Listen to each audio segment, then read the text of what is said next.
Well, what's up YouTube? My name is Chad. This is the Wisco Boater channel. Today I'm going to work on putting a kill switch, an emergency kill switch on the Honda B100 10 horsepower outboard motor. The switch as it currently operates works just fine, but it's not an emergency activated switch with a lanyard. So to stop this motor, you have to push this button here, which is I believe is a normally open circuit, and you push it to ground the coil, which then shuts the motor off. It's very simple. It works just fine. However, I would rather have an emergency cutoff with a lanyard. So I ordered an ignition interrupt switch from Sierra. This is the one that I'm using. The switch looks like this, and it comes with a lanyard, a coiled lanyard to attach to it. You can get it with a regular non-coiled lanyard, but I prefer the coiled because just I don't know, I just prefer it. So the switch is normally closed, and when you put the lanyard on, you put the fork over the plunger here and push that in, that opens the circuit, and that allows the engine to run. If when the lanyard is pulled off, the plunger pops up, that closes the circuit, and that will kill the engine. That's how it normally works. I do believe that that is the case with this Honda. There isn't any real, I guess, good documentation, we'll say, in the manual for this motor on how that works. So I do believe it is a normally open switch. You push it, grounds it, that cuts off the coil. So the switch should work just fine. And if we go over here and look at where the switch is located, you can see on the back side of the switch, I don't have much room between where that new switch would come through the bottom of the case here. It's going to run into the rod that is used to activate forward and reverse. So I think what I'm probably going to have to do is drill a hole in the top part of the engine cover and mount it in there, because I've got plenty of room right here. So if I mount it somewhere in this area, right about here, I've got about 3 inches of space behind it with nothing in the way, and I'll probably just leave this in place, just not connected. Before I go drilling a hole in the engine cover, I am going to test this. So my objective right now is just to get this wired up and do a test before I go drilling holes. All right, so the first thing I'm going to do is remove the ground wire from the current ignition switch. A 10mm screw or bolt, just like pretty much everything is on this, and I'm gonna have to get a ratchet. That's really tight.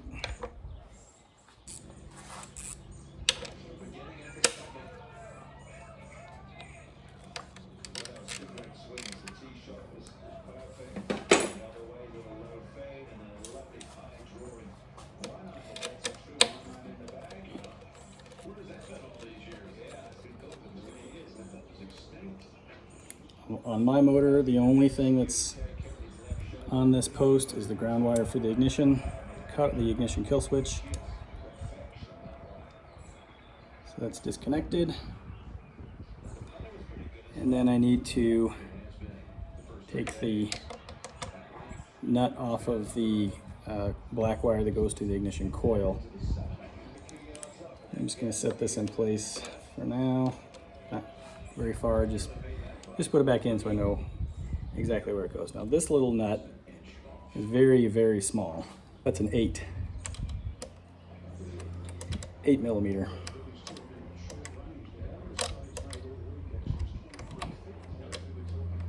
And again, I'm just going to test this switch without fully removing anything from the current. Actually, I'm not going to remove anything from the current setup anyway, so this is all just going to stay here. And I got to be really careful with this nut not to lose it down in the bottom of the case. And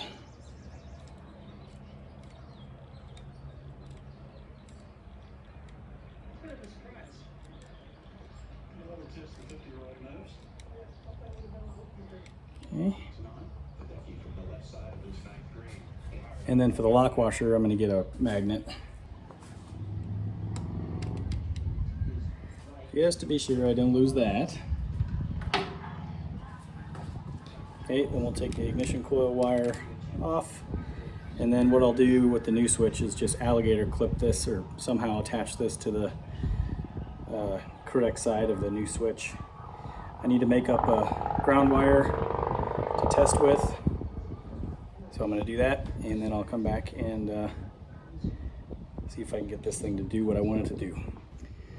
I've got this set up for testing purposes. I've got the switch wired. The normally open circuit goes to ground, and the normally closed circuit goes to the ignition coil. And I've got my lanyard in place here. I've got my bucket of water. So we'll first of all just see if it starts. If I have it wired correctly, it should start. All right, we'll go choke on. Primer bulb is good and solid. So we'll see if it starts.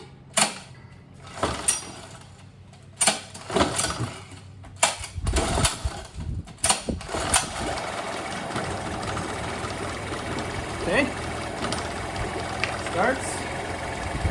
Now we'll pull the lanyard off.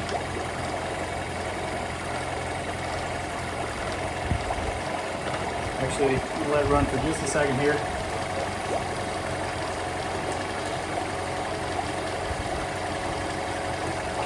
Okay, just want to make sure I had water coming out the correct spots. I do. So if we pull this lanyard off, it should stop. And it doesn't.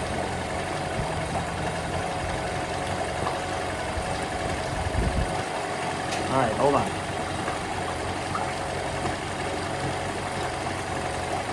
I don't know how I'm going to shut the motor off.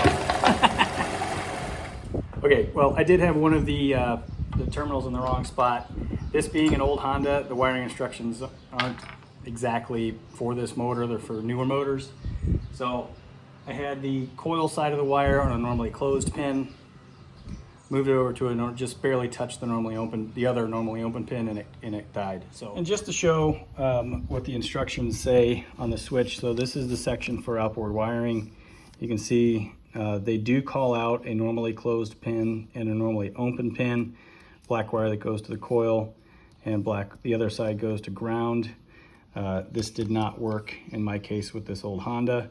The list over here does not include a Honda, so I kind of wondered if that wouldn't work, but running the wires to the normally open tabs, or the normally open pins on the switch is what worked.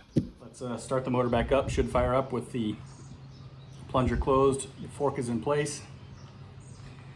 And then I'll pull the fork off and it should die.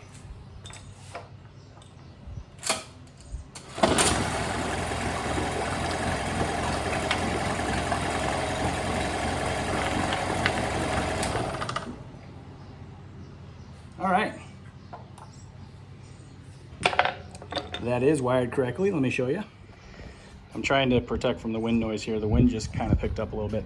So my temporary bolt here connecting the ignition coil wire to a normally open, you can see right there it says NO, that's normally open.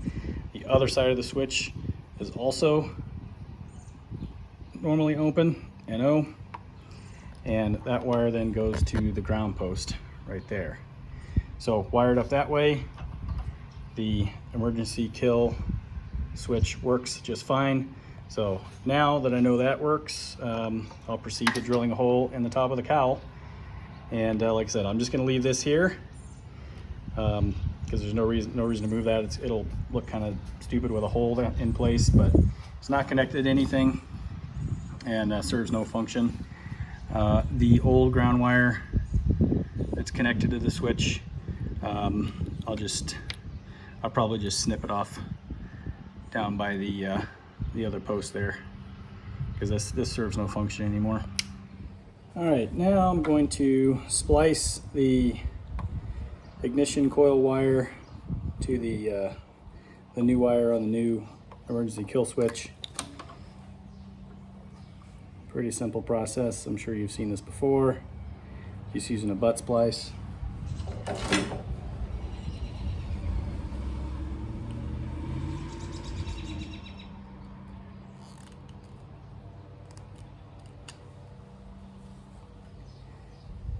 And always do a pull test.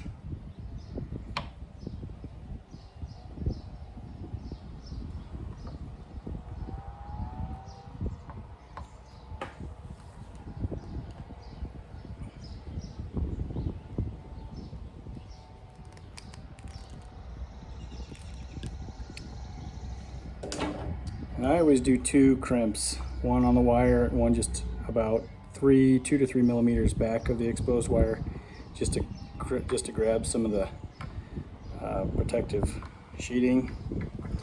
Pull test is good. Now I've got some heat shrink. Put over this. Get it centered.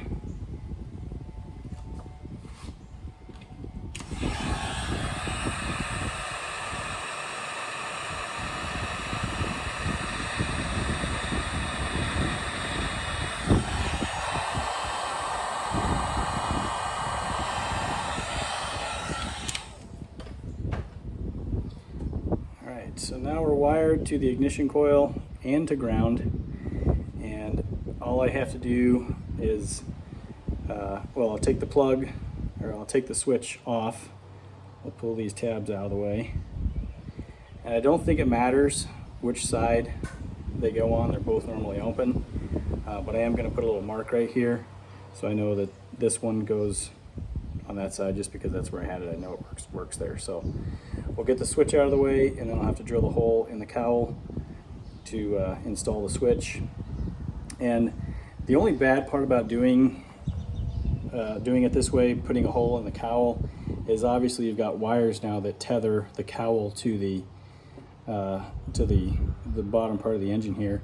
If I need to remove the cowl completely, I'll just pull the fast on terminals off and just plug them in when I go to put it back on. But this will, I have enough slack here to lift the cowl off, bring it forward, and it's still going to be tethered to the bottom part unless I remove the wires.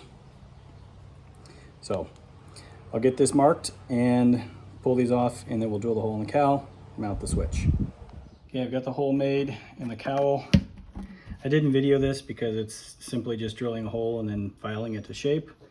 But you can see it's, I drilled a 9/16 hole and then filed the edges flat because the switch mount has flat sides, and then the threads are 5/8. So I filed out the top and bottom to 5/8. And if I lift this up, if I can show this while holding the camera, I think I can.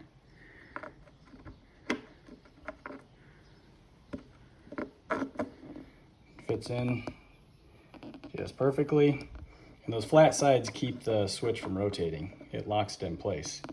So I'll put the 2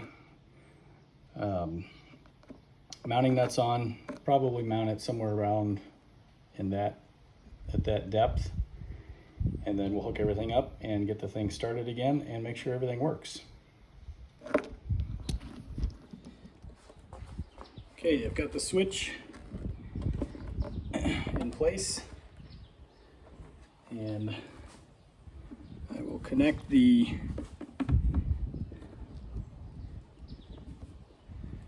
terminals and put it to this side.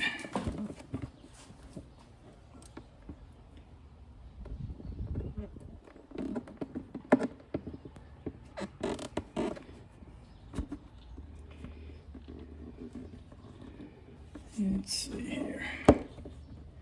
Sorry, the view's not that great, but I'll try to show you.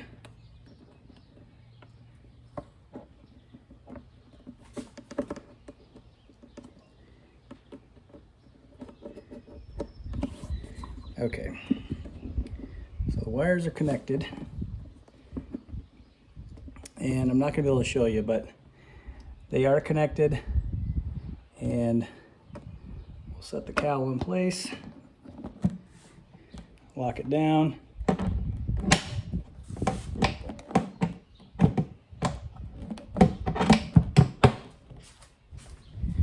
All right, cowl's locked in place. Got my switch wired up. So let's fire this thing back up and make sure the switch works. Okay, let's put the fork in place.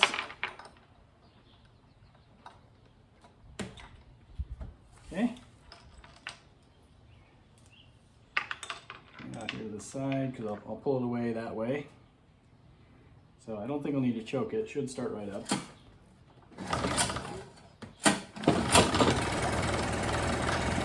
Okay, motor running. And if you pull the kill switch, works like a charm. So here's what it looks like mounted. Again, this switch no longer functional. All I did was I took the ground wire and just ran it right to the switch, to the back of the switch. It has no purpose. It's just I didn't want to remove the wire. You know, in case somebody down the road, you know, if I sell this motor for some reason, wants to take it back to the original factory shut off, they can still do that. So I got wires connected on the inside to the kill switch here, and it worked great. So thanks for watching this episode of the Wisco Boater channel. I hope you enjoyed it. Hit that subscribe button, hit the like button, send me some comments if you'd like to. And if you want to be notified when I post new videos like this one, hit that notification bell. We'll see you next time on the Wisco Boater channel. Hopefully we'll be on the water soon. And maybe by the time this video comes out, there'll be an update on the next boat. We'll see you next time. Happy boating, everybody.